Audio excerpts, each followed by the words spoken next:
నేను ఎక్కడో అమెరికాలో కరెంటు పోయి ఇలాగే రాత్రిపూట కూర్చుని పుస్తకం చదువుకుంటుంటే ఆ దంపతులు వచ్చి అన్నారు, అక్కడ నేను పుస్తకం చదువుకుని పడుకుంటానమ్మా, మీరు వెళ్ళండి అన్న. అంతవరకు వాళ్ళు కబుర్లు చెప్పారు.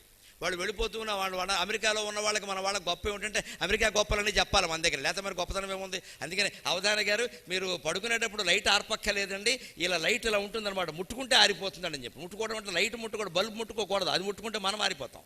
డూమ్ ముట్టుకోవాలి, పైన గొడుగులా ఉంటుంది అది ముట్టుకోవాలి, ముట్టుకుంటే ఆరిపోతుందండి. ఇక్కడ లైట్లకు ఒక పద్ధతి ఉంటుందండి, ఓసారి ముట్టుకుంటే వెలుగుతాయి, రెండోసారి ముట్టుకుంటే ఇంకా బ్రైట్గా వెలుగుతాయి, మూడోసారి ముట్టుకుంటే ఆరిపోతాయండి అని చెప్పి అని ఊరుకోరండి. వాళ్ళు గొప్ప చెప్పాలి కదా. చూశారా అండి అమెరికా ఎంత వెల్ డెవలప్డ్ కంట్రీయో, 10 ఏళ్ల క్రితం మాట అండి, ఎంత డెవలప్డ్ కంట్రీయో. మన ఇండియా ఎప్పుడైనా ఎంత అభివృద్ధి అవుతుందా అని అడుగుతారండి. వాళ్ళకి ఎంతసేపు ఇండియాను ఓ మాట అనాలి, అమెరికాను పొగుడుకోవాలి, మేము ఇక్కడ ఉన్నాం కాబట్టి అదృష్టవంతులు అనుకోవాలి, అదో భావన.